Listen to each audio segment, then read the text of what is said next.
এই মুহূর্তে আবহাওয়ার গুরুত্বপূর্ণ খবর। দক্ষিণবঙ্গের সহ উত্তরবঙ্গ এবং উত্তর পূর্ব ভারত এবং বাংলাদেশে বৃষ্টিপাতের সম্ভাবনা রয়েছে। তবে বর্তমান আবহাওয়া পরিস্থিতিতে কিছুটা পরিষ্কার পরিচ্ছন্ন আকাশ দেখা গেল, এরই মধ্যে কিন্তু মেঘলা আকাশ শুরু হবে। উত্তর পূর্ব ভারতের বিভিন্ন অংশে অরেঞ্জ অ্যালার্ট জারি হয়েছে। ভারী বৃষ্টিপাত, শিলা বৃষ্টিপাত হতে পারে। এর পাশাপাশি আমাদের গাঙ্গেয় পশ্চিমবঙ্গ, বিহার, ঝাড়খণ্ড, উড়িষ্যা, উত্তরবঙ্গে হালকা এবং বিক্ষিপ্তভাবে মাঝারি বৃষ্টিপাতের সম্ভাবনা রয়েছে। এদিকে উত্তর পশ্চিম ভারত এবং মধ্য ভারতে তাপমাত্রা বৃদ্ধি হবে এবং এখানে তাপ প্রবাহের সৃষ্টি হতে পারে। যদিও আগামী সপ্তাহ এবং তার পরের সপ্তাহে বিভিন্ন সময়ে কিন্তু আকাশ একটু মেঘলা মেঘলা হওয়ার সম্ভাবনা থাকার জন্য হয়তো ওই সময়টাতে বাংলার উপরে তাপ প্রবাহের অ্যাটাক হবে না। এদিকে বঙ্গোপসাগরের দক্ষিণ পূর্ব ভাগে রয়েছে ঘূর্ণাবর্ত, যেটি কিছুটা উত্তর পশ্চিম দিক বরাবর এগিয়ে এসে অন্ধ্রপ্রদেশ, তামিলনাড়ু উপকূলের কাছে আসতে পারে। কিন্তু সেটি কোনো গভীর নিম্নচাপে পরিণত হবে বা বড় কোনো সিস্টেমে পরিণত হবে তার চান্স অনেকটাই কিন্তু কম রয়েছে। ফলে এই দিকে বড় আকারে কিন্তু কোনো রকমের দুর্যোগের আশা নেই। তাই বৃষ্টিপাতের জন্য যে মেঘলা আকাশ এবং জলীয় বাষ্পের উপস্থিতি, সেগুলো কিন্তু ঘূর্ণাবর্তের প্রভাব বাড়িয়ে দিতে পারে। আমরা প্রথমে দেখে নিচ্ছি ভারতীয় মৌসুম ভবন কোন কোন জায়গাতে সতর্কতা দিয়েছে। দেখুন, 5 তারিখ থেকে 6 তারিখের মধ্যে আমরা দেখতে পাচ্ছি সতর্কতা রয়েছে। এখানে আসাম, মেঘালয় এই এলাকাতে কিন্তু ভারী বৃষ্টিপাত হতে পারে, সঙ্গে কোথাও কোথাও শিলা বৃষ্টিপাতও হতে পারে। এর পাশাপাশি এই ত্রিপুরা, মিজোরাম, মণিপুর এই জায়গা এবং এই অরুণাচল প্রদেশের কিছু অংশে বজ্রবিদ্যুৎ অ্যাক্টিভিটি এবং দু এক জায়গাতে অরুণাচল প্রদেশে ভারী বৃষ্টিপাত হতে পারে। কিন্তু সতর্কতা এই জায়গাগুলোতে কিন্তু কিছু নেই, নো ওয়ার্নিং। পরের দিকে সতর্কতা আসবে উড়িষ্যা এবং অন্ধ্রপ্রদেশ এই অঞ্চলে কিন্তু কিছুটা বজ্রবিদ্যুৎ অ্যাক্টিভিটি হতে পারে। এর পাশাপাশি দেখুন এই জায়গাগুলো রয়েছে তাপ প্রবাহ রয়েছে পশ্চিমের দিকে, এই জায়গাগুলোতে কিন্তু পশ্চিমের দিকে রয়েছে, এই জায়গাগুলোতে তাপ প্রবাহ রয়েছে। দেখুন প্লাস দেওয়া রয়েছে, তো হিট ওয়েভ কিন্তু বলা রয়েছে। এরপরে যখন আমরা পরের দিকে যাব, আমরা যদি এই দিকে যাই, এই 6 তারিখের দিকে দেখুন এখানটাতে আমরা দেখাচ্ছি এই জায়গাটাতে দেখুন এইখানে কি হচ্ছে না, উত্তরবঙ্গে সতর্কতা আসছে বজ্রবিদ্যুৎ অ্যাক্টিভিটি উত্তর পূর্ব ভারত। তবে এই যে ত্রিপুরা, মিজোরাম, মণিপুর, নাগাল্যান্ড এই এলাকার যে রিজিয়নটা, এখানে কোথাও কোথাও শিলা বৃষ্টিপাত, বজ্রবিদ্যুৎ অ্যাক্টিভিটি এবং দু এক জায়গাতে ভারী বৃষ্টিপাত হতে পারে। অর্থাৎ 5 থেকে 6 উত্তর পূর্ব ভারতে ভারী বৃষ্টিপাত, শিলা বৃষ্টিপাতের সম্ভাবনা রয়েছে। একই সময়কালে এইখানে কিছুটা বজ্রবিদ্যুৎ অ্যাক্টিভিটি, যদিও এই সময়কালের মধ্যে তার মানে কিছু এখানে সতর্কতা নেই। উত্তরবঙ্গে সামান্য কিছু দার্জিলিং, কালিম্পং, জলপাইগুড়ি, আলিপুরদুয়ার, কোচবিহার ওইগুলোতে কোথাও কোথাও একটু মেঘ হতে পারে এবং বিক্ষিপ্ত হালকা মূলত এবং দু এক জায়গাতে মাঝারি বৃষ্টিপাত হতেও পারে। 7 তারিখের দিকে চলে যাব, এখানে একটু জায়গা বদল হবে। গাঙ্গেয় পশ্চিমবঙ্গ, বিহার, ঝাড়খণ্ড, উড়িষ্যার দিকে জলীয় বাষ্পের উপস্থিতি বাড়বে, যার ফলে বজ্রবিদ্যুৎ অ্যাক্টিভিটি কিন্তু বাড়বে। তবে এইগুলোতে মেঘলা থাকার কারণে এইখানে তাপ প্রবাহের ব্যাপার থাকলেও, এখন অরেঞ্জ অ্যালার্ট এগুলো থাকলেও এর প্রভাব কিন্তু এখানে পড়বে না। তাই উত্তরপ্রদেশের মোটামুটি পশ্চিম দিক, মধ্যপ্রদেশের পশ্চিম দিক এবং পাঞ্জাব, হরিয়ানা, চণ্ডীগড় সহ রাজস্থান এবং গুজরাট, কিছুটা মহারাষ্ট্র, এগুলো কিন্তু দেখা যাবে যে প্রচন্ড গরম থাকবে। কিন্তু এখানে জলীয় বাষ্প উপস্থিতির কারণে এই গরমের ফলের সঙ্গে কাজে লাগিয়ে এখানে কিন্তু মেঘলা আকাশ হবে, তাই এখানে বৃষ্টিপাতের সম্ভাবনা। যদি আমরা 8 তারিখের দিকে যাই, তাহলেও দেখবেন যে আমাদের গাঙ্গেয় পশ্চিমবঙ্গে কিন্তু বজ্রবিদ্যুৎ অ্যাক্টিভিটি হবে আর এগুলোতে তাপ প্রবাহ বজায় থাকবে। এরকম করে কিন্তু আগামী কয়েকদিন সম্ভাবনা রয়েছে। এরকম সম্ভাবনাগুলো কিন্তু পুরো একবারে যে পুরোপুরি কেটে যাবে তা নয়, বাড়া কমা করবে।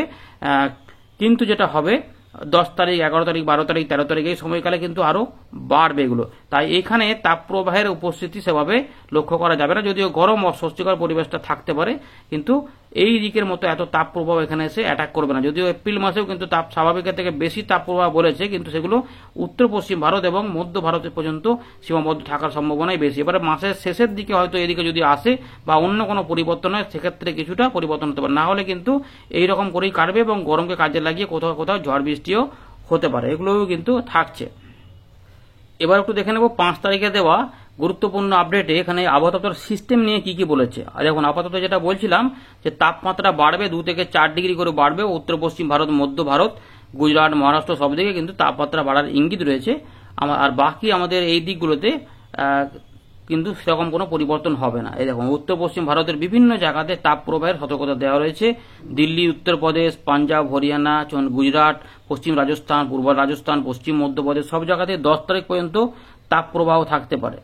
এবারে সিস্টেম আমরা দেখে নেব কি কি সিস্টেম রয়েছে। ওয়েদার সিস্টেম বলতে আপাতত উত্তর পূর্ব ভারতের যে উত্তর পূর্ব আসাম এবং সংলগ্ন এলাকাতে ঘূর্ণাবর্ত কাজ করছে। এছাড়াও পশ্চিম মধ্যপ্রদেশে একটা ঘূর্ণাবর্ত কাজ করছে। আন্দামান নিকোবর দ্বীপপুঞ্জ ইতিমধ্যে, দক্ষিণ আন্দামান নিকোবর দ্বীপপুঞ্জের কাছে ইতিমধ্যে যেটা রয়েছে, যেখানে কিন্তু ঘূর্ণাবর্ত কাজ করছে। নতুন পশ্চিমী ঝঞ্ঝা 8 তারিখে আসবে বলা হচ্ছে। রাজস্থানের দক্ষিণ পশ্চিম দিকে আরেকটা ঘূর্ণাবর্ত রয়েছে। তামিলনাড়ুর দক্ষিণ ভাগ সংলগ্ন এলাকাতে আরেকটি ঘূর্ণাবর্ত রয়েছে। তো এইগুলো কিন্তু সিস্টেম নিয়ে বলছে আলিপুর আবহাওয়া দপ্তর এবং ভারতীয় মৌসুম ভবন। তো ভারতীয় মৌসুম ভবন আপডেটটা আমাদের দেখিয়ে দিলাম, সেখানে এগুলো বলা রয়েছে। তো আমরা চলে এলাম ওয়েন্ডির লাইভ স্ক্রিনে। তো ইতিমধ্যে এই ঘূর্ণাবর্ত এখানে রয়েছে, ফলে এই জায়গাগুলোতে বজ্রবিদ্যুৎ, শিলাবৃষ্টিপাত এবং ভারী বৃষ্টিপাতের ইঙ্গিত রয়েছে 6 তারিখ পর্যন্ত। আর 6 তারিখে এখানে কিছুটা বৃষ্টিপাত হবে। আর এই দিক থেকে 7 তারিখ থেকে গাঙ্গেয় পশ্চিমবঙ্গে শুরু হতে পারে বলেছে আবহাওয়া দপ্তর। তো আমরা 5 তারিখ 6 তারিখে দেখেছি, 5 তারিখের দিকে তখন উত্তর পূর্ব ভারতের বিভিন্ন অংশে এই দিকগুলোতে বজ্রবিদ্যুৎ অ্যাক্টিভিটি হতে পারে এরকম করে। এবং ত্রিপুরা, সিলেট এগুলোতে, দক্ষিণ আসামের দিকেও কোথাও কোথাও মেঘালয় সহ এগুলোতে হতে পারে। সুতরাং 5 তারিখের দিকে তো আমাদের এদিকে কিন্তু দিনের বেলাতে রোদের প্রখর এবং রাতের বেলাতে পরিষ্কার আকাশ থাকার সম্ভাবনা রয়েছে। রবিবার 6 তারিখে যখন যাব, 6 তারিখে কিন্তু বজ্রবিদ্যুৎ অ্যাক্টিভিটি বাংলাদেশের দিকে এবং সংলগ্ন আমাদের গাঙ্গেয় পশ্চিমবঙ্গে কিছু অংশে সম্ভাবনা থাকছে। এগুলোতে বজ্রবিদ্যুৎ অ্যাক্টিভিটি হতে পারে এবং হালকা বৃষ্টিপাত হতে পারে। উত্তরবঙ্গে কিছু অংশে মাঝারি বৃষ্টিপাত সম্ভাবনা থাকতে পারে। গাঙ্গেয় পশ্চিমবঙ্গে আপাতত কিন্তু বিক্ষিপ্তভাবে হালকা বৃষ্টিপাত হতে পারে। দু এক জায়গাতে একটুখানি মাঝারি বৃষ্টিপাত হতেও পারে। সম্ভাবনা থাকছে উপকূলবর্তী জেলার পাশাপাশি মধ্যভাগে। তো উড়িষ্যা, বিহার, ঝাড়খণ্ড এগুলোতেও, বাংলাদেশ সহ কিন্তু খুব যে বিরাট আকারে এই সময় তো আছে তা নয়। 10 তারিখের আগে কিন্তু জোরালো বৃষ্টিপাত সম্ভাবনা খুব বেশি এলাকাতে নাই। তাই এগুলো মেঘলা আকাশ থাকতে পারে এবং কোথাও কোথাও হালকা হালকা করে বৃষ্টিপাত দু এক জায়গা করে হতে পারে। তার সঙ্গে 30 থেকে 40, কোথাও কোথাও 40 থেকে 50-এর দমকা ঝোড়ো হওয়া বৃষ্টিপাতের সময় হতে পারে। কিন্তু সব জায়গাতে সেগুলো থাকবে না, এমনই কিন্তু রয়েছে ব্যাপারটা। এরকম ভাবে বুঝতে হবে যে বৃষ্টিপাত বলা হচ্ছে মানে যে গোটা রাজ্য জুড়ে একদম হরদম বৃষ্টিপাত হবে সেরকম নয়। তাও কিন্তু সবসময় নয়, কোথাও বিকেল থেকে সন্ধ্যে এবং উত্তরবঙ্গতে রাত থেকে সকালের দিকে বা বেলার মধ্যে কোথাও কোথাও হতে পারে। এবারে দেখুন চলে যাচ্ছি 9 তারিখের দিকে। 9 তারিখের দিকে কিন্তু সেরকম কিছু নেই। 10 তারিখ থেকে আস্তে আস্তে পরিবেশ বদল হবে। 10, 11 এই বজ্রবিদ্যুৎ অ্যাক্টিভিটি বাড়বে এবং উত্তরবঙ্গ পাওয়া যাবে। এবং দেখুন এই এরকম করে কিন্তু বজ্রবিদ্যুৎ অ্যাক্টিভ বাড়বে। এই সময়কালে কিছু কিছু অংশে হালকা পাশাপাশি দু এক জায়গাতে মাঝারি বৃষ্টিপাত হতে পারে। মূলত এখন আপাতত হালকা বৃষ্টিপাত, দু এক জায়গাতে মাঝারি বৃষ্টিপাত চলবে এবং মোটামুটি 15-16 তারিখ পর্যন্ত এরকম করে একটা পরিবেশ থাকবে, সেটাই বোঝা যাচ্ছে। পরের দিকে কমা বাড়া করতে পারে। আপাতত এই রকম যদি থাকে তাহলে কিন্তু মেঘলা আকাশ যদি এরকম করে থাকে তাহলে কিন্তু তাপ প্রবাহের এখানে প্রভাব থাকবে না। এখানে 35-36 বেশি তাপমাত্রা কিন্তু মোটেই উঠবে না। যদিও পশ্চিমের দিকে সেগুলো বেড়ে গেল, এখানে কিন্তু অতটা বাড়বে না। দেখতে পাচ্ছি দুপুরবেলা তাপমাত্রা এরকম মেঘলা আকাশ হবে এবং এগুলোতে বৃষ্টিপাতের সম্ভাবনাও থাকছে। এবার বৃষ্টিপাত মোটে আমরা ফেলে দেখছি। দেখুন বৃষ্টিপাত যখন হালকা কোথাও জায়গাতে মাঝারি, যেমন এগুলো হচ্ছে একটু হালকা মাঝারি মিশ্রিত বৃষ্টিপাত হতে পারে।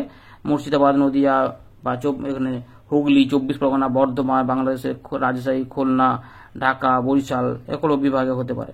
এবং যেহেতু ঘুরিয়ে ফিরিয়ে আগে পরে করে হবে, তাই মেদিনীপুর বা এদিকে বাঁকুড়া, পুরুলিয়া, পশ্চিম বর্ধমান, বীরভূম এগুলোতেও থাকবে। সুতরাং এই সময়গুলো থাকতে পারে। এবার বর্তমান আবহাওয়া পরিস্থিতি থেকে একবার দেখাই। 5 তারিখ থেকে যে মোটামুটি পরিষ্কার থাকছে, রোদের প্রখর তেজ দিনের বেলাতে এবং রাতের বেলাতে পরিষ্কার থাকবে, কিন্তু উত্তর পূর্ব ভারতে বৃষ্টিপাত হবে ত্রিপুরা সহ। সেখানে কোথাও কোথাও মাঝারি বৃষ্টিপাত, ভারী বৃষ্টিপাতও দু এক জায়গাতে হতে পারে।